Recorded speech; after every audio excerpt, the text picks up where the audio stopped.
Amigos, nos encontramos en el célebre convento de Santo Domingo de Guzmán, conocido también como el convento de Nuestra Señora del Rosario, porque esto es un convento célebre cuya basílica está dedicada a Nuestra Señora del Rosario. Aquí vivió San Martín de Porres y hay un museo donde a los peregrinos se les orienta sobre los santos dominicos. Uno de ellos, San Martín de Porres, San Juan Macías, y la sala donde nos encontramos del museo está dedicada a Santa Rosa de Lima. Santa Rosa de Lima lleva el honor de ser la primera santa del continente americano. Y aquí a mis espaldas se encuentra la primera imagen, el primer bulto, estatua dedicado a Santa Rosa de Lima, que es una obra de arte. Y nos encontramos también ante el primer retrato que se hizo cuando ella murió, porque según la tradición de la época no se retrataba a ninguna persona religiosa o en vía de testimonio heroico de las virtudes durante su vida, solo a la hora de morir. Y cuando ella muere, entonces se hizo este retrato que me acompaña. Entonces, queridos amigos, nos encontramos pues con el padre Carlos Sánchez, que es dominico de Lima y que tiene muchos años de vivir aquí en el convento y que nos va a platicar sobre la vida de Santa Rosa de Lima. Padre Carlos, ¿usted nos podría hablar un poquito sobre la infancia de Santa Rosa, cuyo nombre de pila era Isabel, y por qué asume la espiritualidad dominica? La vida de Santa Rosa hay que verla, revisarla desde la perspectiva de otra santa, que es Catalina de Siena. Como cosa de Dios, ella tiene muchos momentos que asemejan muchísimo también a Catalina de Siena. Entonces, la vida de Rosa de Lima es una vida de entrega también al Señor desde muy pequeña, ¿no? Desde muy pequeña ella recibe la invitación del Señor Jesús a ser su esposa, ¿no? A reservársela para ella y para nadie más. Y entonces su vida en la niñez, en la adolescencia, ha sido una vida de entrega total a Dios, total, completa, haciendo mucha oración, Nace aquí, nace en Lima, pero estuvo viviendo en un lugar llamado Quibes, que está lejos de aquí de la ciudad, muy lejos de la ciudad. Luego ella vuelve para acá, ¿no? Después ella ingresa al grupo de hermanas de la penitencia de Santo Domingo, y es donde recibe el hábito, ¿no? Bueno, los detalles más concretos nos hacen ver pues su decisión por seguir al Señor Jesús desde inicios, desde la infancia, ¿no? Es como el caso de Martín, ¿no? Aunque el caso de Martín es más influenciado por el contexto en el que él vivía, ¿no? Mientras que Santa Rosa es una decisión que toma desde niña, porque el mismo Señor Jesús se le ha ido acercando a ella, ¿no? Se ha ido mostrando poco a poco, ¿no? Y ella decide completamente hacerse del Señor. Pero ella no podía aceptar vivir dentro del claustro, o sea, como monja de clausura. Para ella no cabía esa posibilidad. Entonces, por eso ella termina aceptando ser hermana, o sea, una laica que asume una vida de consagración, ¿no? Ella nunca se hizo monja entonces, en ese sentido. Entonces, la apertura de su vida está basada más que nada en el estar entregándose en la oración, pero también estar atendiendo a la gente de muchas formas, de muchas maneras, ¿no? Siempre la caridad por delante, tanto que su casa la convirtió en una enfermería donde recibía a mucha gente que sufría de males, ¿no? Sin el permiso de sus papás, ¿no? Entonces hay una parte de la casa que está dedicada a hacer nada más que la enfermería, donde sana a la gente que no tiene los recursos para ser atendido por un médico, por un doctor. Muy bien, padre. ¿Nos podría hablar un poquito sobre esta imagen de Santa Rosa de Lima? Una imagen muy simpática. Y veo que está aquí en la sala dedicada a ella. Bueno, la imagen en sí, si ustedes pueden ver ustedes pueden ver un acabado espléndido, ¿no? Tanto que para nosotros no solamente refleja lo espiritual, representa a la santa. De hecho, para la Iglesia Católica las imágenes nos ayudan a elevar nuestra alma a Dios. Para eso están las imágenes. Pero también para nosotros en el Perú también tienen sentido de obra de arte, ¿no? Obra de arte religioso. Las pinturas y las imágenes de madera son, pues, para nosotros son obras de arte. Entonces, o bien las tenemos nosotros para su veneración, y de tal forma que las sacamos en procesión, como lo hacemos para cada 30 de agosto, que es la fecha en que celebramos a Santa Rosa de Lima, o de lo contrario están, pues, para expresar el arte religioso de la época virreinal en el Perú, ¿no? Tenemos nosotros exposiciones de arte religioso en las que participamos. Los bancos importantes de la ciudad nos invitan a que mandemos nuestras esculturas y mostremos al público en general cómo ha sido ese arte religioso, ¿no? Ha sido, pues, de primer nivel, de muy buena calidad, ¿no? Y nos ayuda, pues, a engrandecer también todo lo que es nuestra cercanía, y además a nivel social también, a nivel cultural también nos pone en alto, ¿no? Bueno, interesante todo lo que usted nos ha dicho, padre, y nos puede hablar un poquito sobre las virtudes más sobresalientes de Santa Rosa, de manera que los amigos televidentes puedan conocer todas las virtudes de esta extraordinaria santa, la primera santa de América. Bueno, la idea de vivir en caridad, ¿no? La caridad hacia los necesitados. Tanto Santa Rosa como Martín de Porres y San Juan Macías, nuestros santos en la orden. En el Perú hay 5 santos, 3 de ellos son dominicos. Lo importante, por lo que se han destacado, ha sido la caridad, no por la ciencia, ¿no? No tenemos santos doctores en teología, sacerdotes, sino de las personas más humildes y sencillas que había en Lima, ¿no?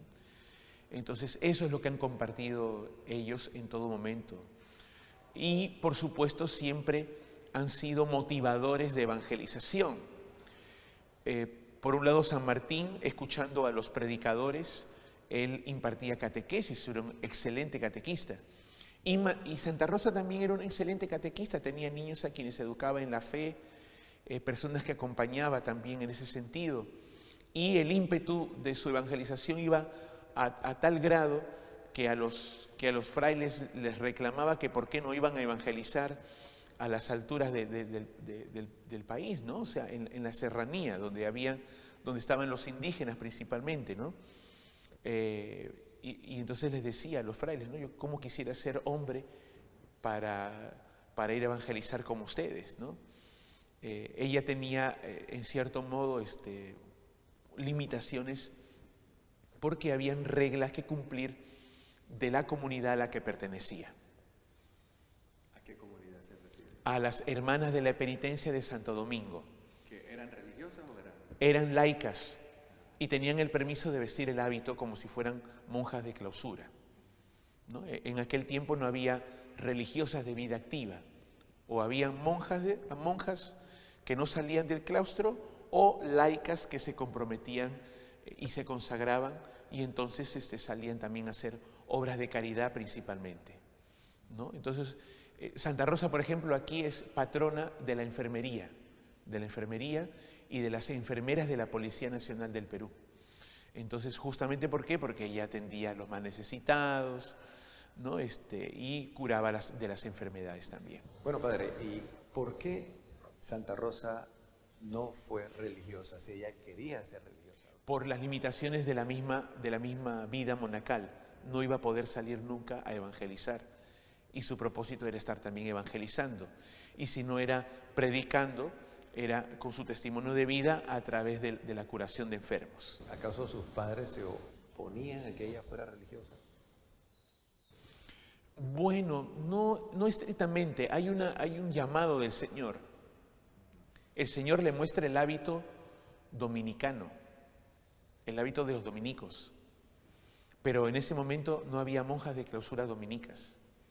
Entonces lo que había eran estas hermanas de la penitencia de Santo Domingo, que ahora le llamamos las antiguas terciarias o ahora modernamente la fraternidad seglar, ¿no? Que hay de varones y de mujeres. Bueno, un detalle interesante, Padre Carlos, sobre la vida de Santa Rosa de Lima, es que estaba habituada a muchas penitencias. Hoy, al parecer, las penitencias pues ya no son consideradas como en otra época importantes en la vida consagrada. ¿Por qué Santa Rosa de Lima hacía todas estas penitencias? ¿Cuál era el significado para ella? Claro, o sea, la vida espiritual de la Edad Media en general y de la época virreinal estaba basada en imitar los dolores de Jesús, los dolores que son propios de la misma pasión o de la crucifixión. Y entonces tenemos pues grandes gestores de este tipo de vida espiritual en base a las penitencias que obraban en sus cuerpos, ¿no? Porque la idea era el cuerpo, la sensibilidad corporal es la que debe ir desapareciendo para que sea el espíritu el que asome, el espíritu el que tome el lugar, porque esa era la idea que se practicaba en aquel tiempo, cosa que nosotros ahora no entenderíamos correctamente o completamente en todo caso. Pero en ese camino anduvo Santa Rosa. Y para ello, pues, muchos de los aspectos penitenciales, ella los vivió, ¿no? Aspectos penitenciales que todavía se siguen viendo en nuestros templos. En los templos que datan de la época, todavía seguimos viendo que lo que más abundan son imágenes de penitencia, con Jesús con la cruz, Jesús es flagelado, Jesús es crucificado, la cruz, o sea, todos esos aspectos es lo que más se resaltan porque eso era propio de la época y ha quedado todavía. Entonces tenemos a Santa Rosa practicando la ascesis en su cuerpo con el cilicio o la flagelación que se hacía a sí misma. Debajo del velo tenía una corona de metal que le hincaba el cuero cabelludo y le hacía heridas, y eso era también parte de los dolores que tenía que sufrir para asemejarse al Señor Jesús.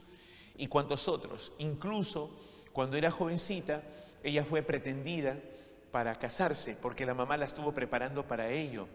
Pero ella, como ya se sentía esposa de Jesús, no podía ser de nadie más, sino solamente del Señor.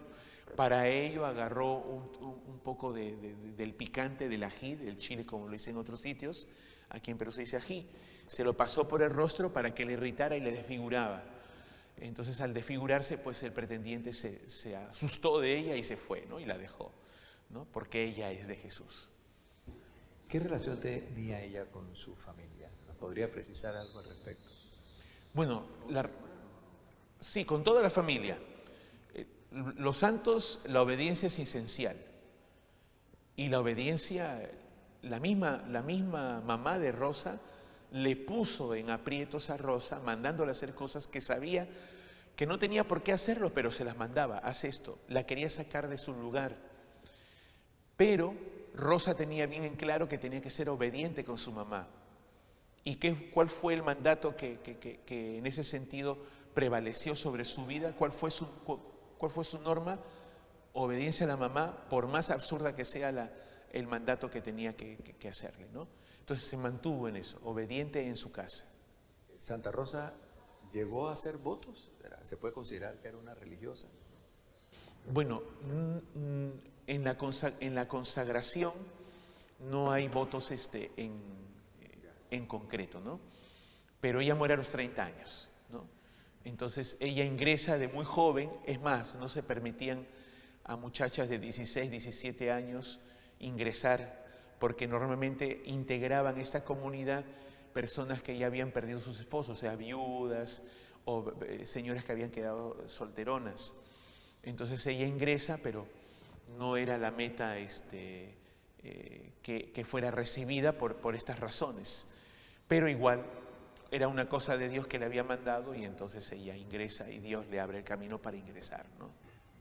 Muy bien, padre, y una pregunta que mucha gente se hace, ya que fueron contemporáneos San Martín de Porres y Santa Rosa de Lima. En realidad, ellos se conocieron, había amistad entre ellos.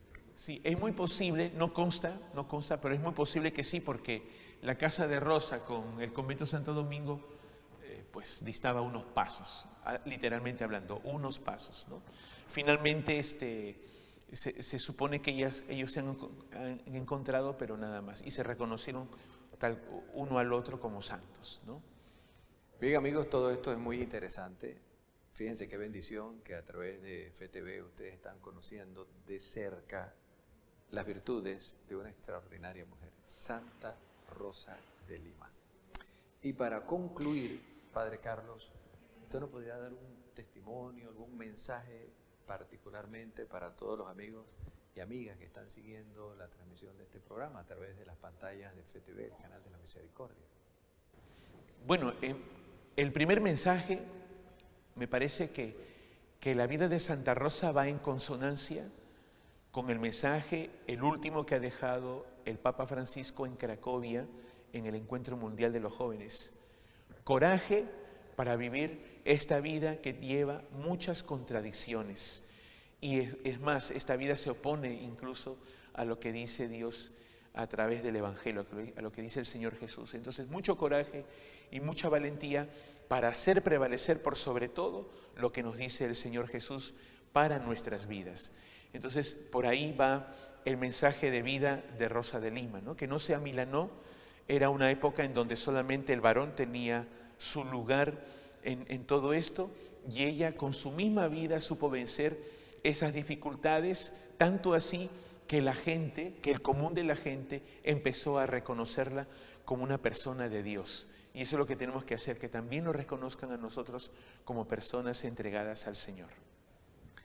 Bien, amigos, esta ha sido pues una entrevista exclusiva para FETV con el padre dominico Fray Carlos, que ha tenido el gusto de compartir con nosotros sus experiencias como teólogo, como historiador, aquí desde Lima, Perú, sobre la vida de Santa Rosa de Lima.